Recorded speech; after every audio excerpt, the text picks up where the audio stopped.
మీ బంగారం తాకట్టులో ఉందా? నెల నెల వడ్డీ కట్టలేకపోతున్నారా? ఆచారి గోల్డ్ 9030022345.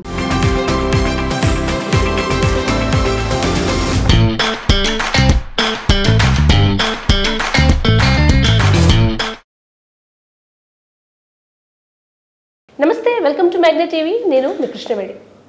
జో డర్ గయా సమజో మర్ గయా అరేవో సాంబా.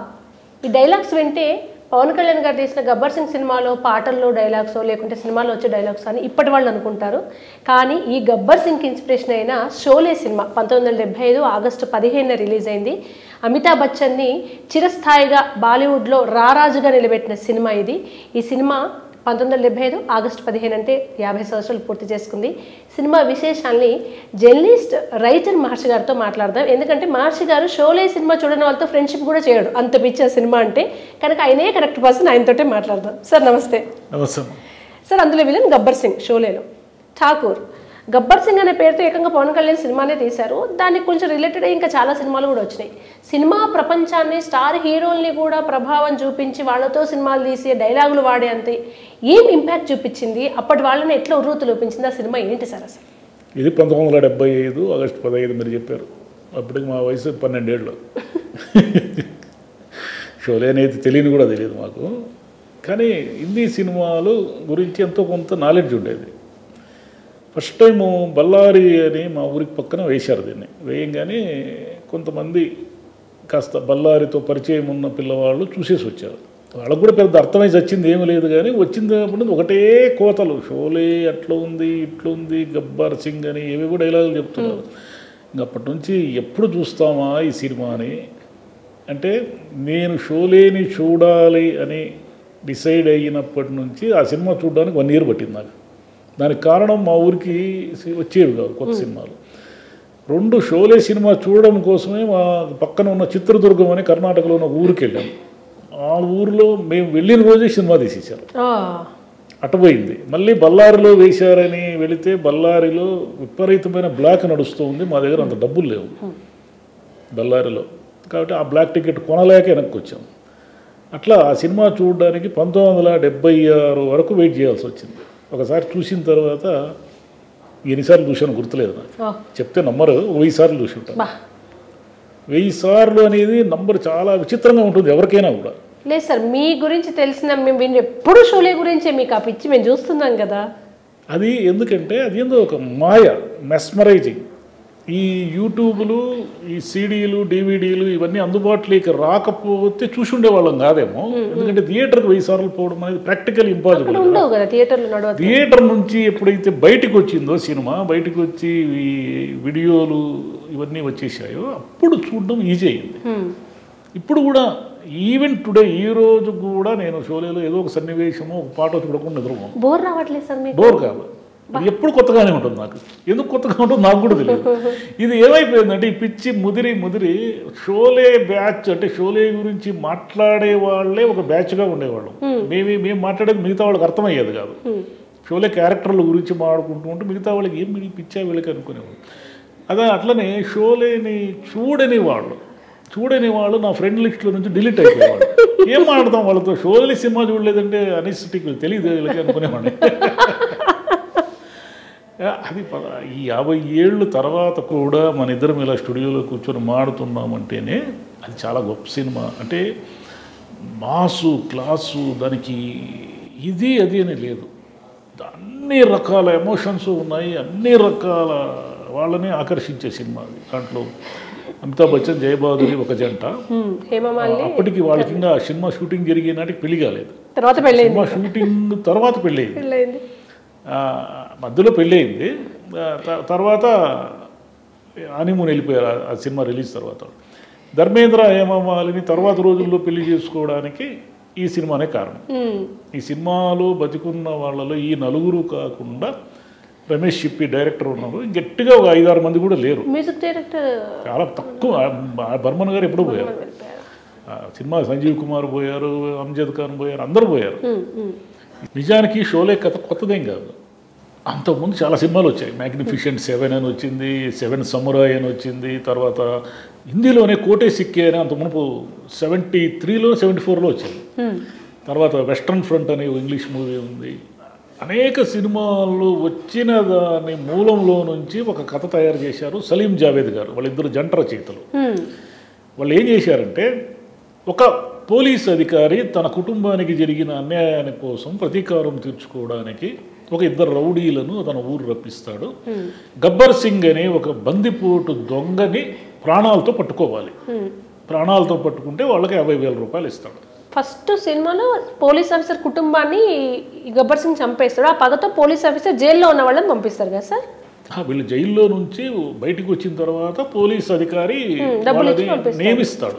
తన ఊరిలోనే పెట్టుకొని తన ఊరికి ప్రొటెక్షన్గా వాళ్ళని పెట్టుకుంటాడు. వాళ్ళు గబ్బర్ సింగ్ని ప్రాణాలతో పట్టి ఇవ్వాలి. అది రూలు, చంపకూడదు. ఈ కథలో గబ్బర్ సింగ్ ఎవరు, గబ్బర్ సింగ్కి అతనికి ఉన్న పగ ఏమిటి, గబ్బర్ సింగ్ ఆయన కుటుంబాన్ని ఎందుకు అంతం చేశాడు, చివరిలో ఏం జరిగింది, ఇది కథ. అంతే సింపుల్గా ఇంతే కథ. ఈ కథని ఏం చేశారంటే, అనేక మంది పిచ్చోళ్ళంతా కలిసి, పిచ్చోళ్ళని ఎందుకంటున్నారంటే అందరూ పర్ఫెక్షనిస్టులే, దేనికి రాజీ పడరు.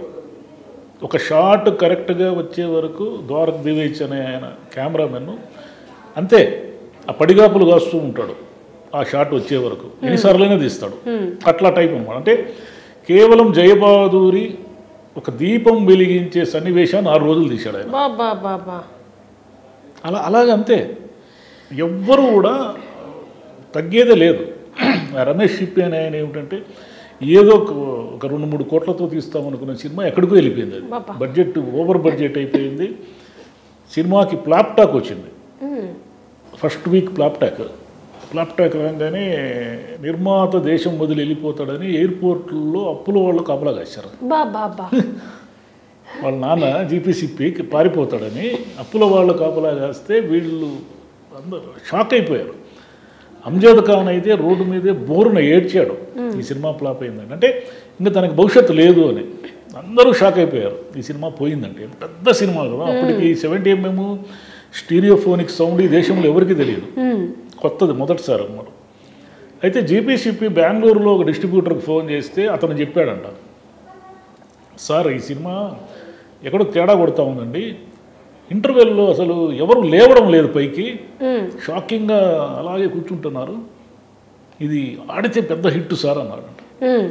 ఇప్పుడు సిప్పికి కొంచెం ధైర్యం వచ్చింది. ఆ సెకండ్ వీక్ నుంచి ఇంకా అది ఆగలేదు, మౌత్ టాకింగ్ కాదంతా ఇంకా ఆగలేదు. అది మినర్వాలో కొన్ని ఏళ్ళు ఆడింది. మినర్వాలో ఎన్ని ఏళ్ళు ఆడిందంటే, షోలే తర్వాత మళ్ళీ జీపీసీపీ తీసిన షాన్ సినిమా వచ్చే వరకు షోలేనే ఆడుతూ ఉంది. కొన్ని ఏళ్ళు హౌస్ఫుల్ కలెక్షన్తో కొన్ని ఏళ్ళు. ఈ సినిమాకి బాంబేలో బ్లాక్ టికెట్లు అమ్మిన వాళ్ళు ప్రశాంతంగా ఇల్లు కట్టుకున్నారు. షోలే సినిమాతో ఇల్లు కట్టుకున్నారు. ఇది వచ్చేసి మన మైసూర్ రోడ్లో, బెంగళూరు టు మైసూర్ రోడ్లో రామ్నగర్ అని ఉంటుంది. ఆ రామ్నగర్లో కొండల్లో షూటింగ్ చేశారు. ఈ రామ్నగర్ అనేది ఎంత ఫేమస్ అయిందంటే, ఇప్పటికీ మీరు ఆ ఊరు రామ్గర్ అపార్ట్మెంట్స్ అని ఉంటాయి. ఆ ఊర్లో మీరు రామ్నగర్ దారిలో బెంగళూరు టు మైసూర్ పోతూ చూస్తే రామ్గర్ అపార్ట్మెంట్ అంటే, రామ్గర్ అంటే ఏమిటంటే షోలేలో సృష్టించిన ఒక గ్రామం పేరు. అది ఫిక్చువస్, ఆ గ్రామం లేదు. మీకు హైదరాబాద్ మన బెంగళూరులో షోలే సర్కిల్ అని ఉంటుంది, షోలే దోశ దొరుకుతుంది బెంగళూరులో. షోలే అంటే అంత ఫేమస్ అన్నమాట సినిమా. ఇది కర్రీ వెస్ట్రన్ అంటారు, అంటే యాక్షన్, డ్రామా, అడ్వెంచర్ అన్ని కలిపి వెస్ట్రన్ సినిమా స్టైల్కి తెలుగు ఫ్రేగ్రెన్స్ కలిపి చేసిన ఒక కర్రీ వెస్ట్రన్ అనే మెథడ్ ఇది అని విశ్లేషకులు చెప్తుంటారు. అది ఈ స్టైలేనా సార్? అది వెస్ట్రన్ స్టైల్నే మిక్స్ చేసిన, ఇప్పుడు అకిరో కురోసావా తీసిన, మ్యాగ్నిఫిషెంట్ 7 తీసిన, వాళ్ళ సినిమాలు అన్నీ మిక్స్ చేసిన దీంట్లో ఇండియన్ ఫ్లేవర్ మనకు కనిపిస్తాం. ఒక గ్రామంలో తీయడం వల్ల, అప్పటికి చంబల్లో బందిపోటు దొంగలు ఫేమస్గా ఉండడం వల్ల, యాక్చువల్గా గబ్బర్ సింగ్ పాత్రకి అంత మునుపు ఉన్న బందిపోటు దొంగలు మాన్ సింగ్ అని ఇంకా 2-3 ఈ బందిపోటు నాయకుల దీని ఆధారంగా ఆ క్యారెక్టర్ని క్రియేట్ చేశారు. ఆ క్యారెక్టర్ కూడా ఏమిటంటే అంతకు మునుపు డానీ వీళ్ళు వేసినటువంటి క్యారెక్టర్ కాకుండా డిఫరెంట్గా ఉంటుంది. దాని లాంగ్వేజ్ అంటే అతను మాట్లాడే విధానం కానీ, అతని బాడీ లాంగ్వేజ్ యాక్టివిటీస్ కానీ డిఫరెంట్గా ఉంటాయి. అందుకు ఆ సినిమాలో అసలు ఆశ్చర్యం ఏమిటంటే, దాంట్లో 2 విచిత్రమైన సంఘటనలు ఉన్నాయి. అమితాబ్ బచ్చన్ గారిని మొదట్లో వాయిస్ బాగలేదని రిజెక్ట్ చేశారు. తర్వాత అమితాబ్ బచ్చన్ వాయిస్ అనేది భారతదేశం అంతా కూడా ఆ వాయిస్ అట్లా వింటే గుర్తుపడతారు కదా. అమ్జద్ ఖాన్ వాయిస్ బాగలేదని అతని ఫస్ట్ వద్దనుకున్నారు, అతన్ని తీసేయమని విపరీతమైన రమేష్ సిప్పి మీద ప్రెజర్ పెట్టారు. ఏం మాట్లాడుతున్నాడు అతను, కీచు గొంతుతో కుయ్యి కుయ్యి కుయ్యి నరుస్తాడు, బందిపోటు నాయకుడు గొంతు అట్లా ఉంటుందా, ఎక్కడైనా గంభీరంగా కదా ఉంటుంది, అదేంటి అది అంటే లేదు లేదు అతనే కరెక్ట్ అని పెడితే భారతదేశంలో గబ్బర్ సింగ్ అమ్జద్ ఖాన్ వాయిస్ వినని వాళ్ళే లేరు. రికార్డులు వచ్చాయి, ఎల్పి రికార్డులు, డైలాగ్ రికార్డులు వచ్చాయి. ఆ సినిమాల్లో వేసిన చిన్న చిన్న వేషాలు వేసిన వాళ్ళు కూడా తర్వాతి కాలంలో జీవితకాలంలో సినిమాల్లో సెటిల్ అయిపోయారు. దాంట్లో విజు కోటే ఒక ఇది వేశాడు, ఒక క్యారెక్టర్ వేశాడు అనమాట, కాలియా అనే క్యారెక్టర్. గబ్బర్ సింగ్ దగ్గర కాసేపు కనిపిస్తాడు, అతన్ని కాల్ చేస్తాడు. ఒకే ఒక డైలాగు, తేరా క్యా హో గయా కాలియా అని అడుగుతాడు. సరే అతను బొంబాయి రోడ్ల మీద పోతూ ఉంటే అందరూ ఎంటపడేవాళ్ళంట, కాలియా కాలియా కాలియా ఎంటపడుతుంటే పక్కన కొడుకు ఏంది నాన్న మంచి మర్యాద లేకుండా మిమ్మల్ని ఒరే కాలియా అంటున్నారు అంటే, ఒరే పిచ్చోడా ఆ కాలియా అనే పేరేరా మనకి జీవితాంతం భోజనం పెడతా ఉండేది అనని, అది వాళ్ళ అభిమానం అని అంట. అట్లా దాంట్లో ఒకే ఒక డైలాగుతో కొన్ని ఏళ్ల పాటు అతను బతికున్నంత కాలము ఫేమస్ అయిన ఒక అతను ఉన్నాడు, మెక్మోహన్ అతని పేరు. అతను అరియో సాంబా అంటారు, సాంబా అని అతనే. అతనికి అంత 3 గంటల సినిమాలో ఒకే ఒక డైలాగ్ ఉంటుంది. అప్పుడు సీనియర్ యాక్టర్ అతను. అది ఏమిటంటే ఇనాం ఎంత పెట్టారు, నా మీద ఎంత రేటు పెట్టారా అని అడుగుతాడు గబ్బర్ సింగ్. పూరా 50,000 అంటాడు, పూరే 50,000 అంటాడు, అంటే పూర్తిగా 50,000 అంతే. ఒకే డైలాగే. ఆ డైలాగ్తో, ఒక్క డైలాగ్తో ఫేమస్ అయిన నటులు బహుశా ప్రపంచ సినీ చరిత్రలో ఎక్కడ ఉండరు, సింగిల్ డైలాగ్తో. దాంట్లో సంజీవ్ కుమార్ అద్భుతంగా చేశారు. సంజీవ్ కుమార్ క్యారెక్టర్ అన్నిటికంటే ఏమిటంటే దాంట్లో అన్నీ కలిసి వచ్చాయి ఆ సినిమాకి. మ్యూజిక్, ఆడి బర్మన్ పాటలు, ప్రతి పాట హిట్టే, సూపర్ హిట్స్. అసలు బ్యాక్గ్రౌండ్ సంగీతం అయితే అది వేరే లెవెల్, నెక్స్ట్ లెవెల్. అది మీకు అంత మునుపు చేంజింగ్స్ అంతా కూడా తబలాలు వాడడం అనేది ఎప్పుడూ లేదు. దాంట్లో మీకు హేమమాలిని గుర్రం చేజింగ్లో తబలాలు వాడతారు. తబలాతో భయానకాన్ని సృష్టించడం అనమాట, అది ఎప్పుడు గతంలో లేదు. అట్లా ఆర్డి బర్మన్ ఎలాంటి పిచ్చోడు అంటే చేతికి ఏమి దొరికితే దాన్ని తీసుకొని మ్యూజిక్ క్రియేట్ చేసేవాడు. ఇప్పుడు డిఎస్పీ గారి స్టైల్, ఏది దొరికితే అది. అంటే ఒక కూల్ డ్రింక్ సీసా దొరికింది అనుకోండి, దాన్ని ఇట్లా ఊదుతూ ఆయన మ్యూజిక్ క్రియేట్ చేసేవాడు. దాంట్లో పనిచేసిన వాళ్ళందరూ కూడా అద్భుతంగా, ఎమర్జెన్సీ టైంలో ఉండడం వల్ల ఆ సినిమాకి చాలా ఇబ్బందులు వచ్చాయి. ఆ సినిమాని రీషూట్ చేయాల్సి వచ్చింది. రీషూట్ ఎందుకు చేయాల్సి వచ్చిందంటే చివరిలో సంజీవ్ కుమార్ గబ్బర్ సింగ్ అదే అమ్జద్ ఖాన్ని చంపేస్తాడు. దాన్ని సెన్సార్ ఒప్పుకోలేదు, హింస ఎక్కువ ఉంది, ఇది మేము ఒప్పుకోమన్నారు. దాంతో అప్పటికప్పుడు అనేక తిప్పలు పడి మళ్ళీ లాస్ట్ సీన్ని రీషూట్ చేశారు. అన్నిటికంటే ఎడిటర్కి ఎంత కష్టం అంటే షిండే అని ఆయన ఎడిటింగ్ చేశాడు. కొన్ని వేల అడుగుల సినిమా వచ్చింది, అంటే 12-13 గంటల సినిమా వచ్చింది. 12-13 గంటల సినిమాని 3.5 గంటలు చేసేసరికి తల ప్రాణం తోక్కొచ్చింది. 3.5 గంటల సినిమా కూడా ఇంకా ఎక్కువైతుందేమని మళ్ళీ దాన్ని కూడా కత్తిరించారు. దాని ఫుల్ వెర్షన్ థియేటర్లో రాలేదు.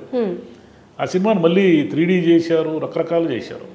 ఆ షోలే ఇన్స్పిరేషన్ తోటి గబ్బర్ సింగ్, పవన్ కళ్యాణ్ క్యారెక్టర్ షోలేనే చూసి పెరగడం, గబ్బర్ సింగ్ అని పేరు పెట్టుకోవడం, అదంతా ఇప్పటికీ సార్. ఆ తర్వాత షోలేలో వచ్చిన సీన్స్ సేమ్ రిప్లికా అన్నట్టు మన కృష్ణరాజు గారి సినిమాల్లో, అడవిరాముళ్ళు అన్ని సినిమాలు అడవిరాముళ్ళు అనేక సన్నివేశాలు షోలేలోవే.